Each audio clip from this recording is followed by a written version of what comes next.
reconversion vers l'agriculture biologique, Alain Lamorlette s'est diversifié dans la production de paille à boire, avec comme matière première de la paille de seigle. Il nous explique.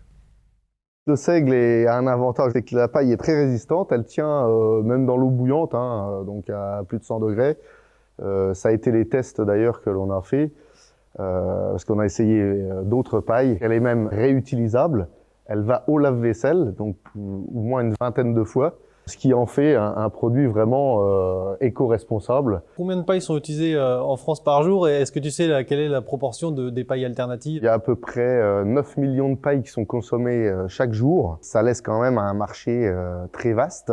Je pense que la part de marché du naturel représente, je pense, entre 5 et 10% de la consommation.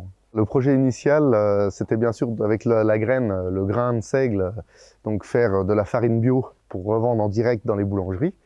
Après, donc avec la paille, en fait, faire nos pailles à boire, nos fameuses pailles à boire.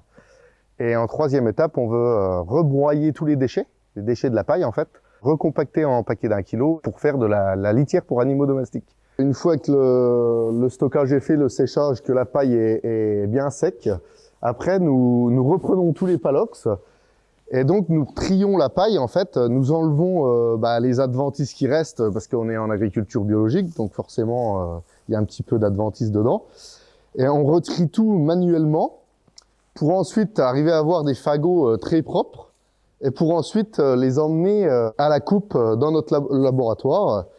Donc, où c'est qu'on va couper manuellement aussi les pailles, les laver et ensuite les conditionner.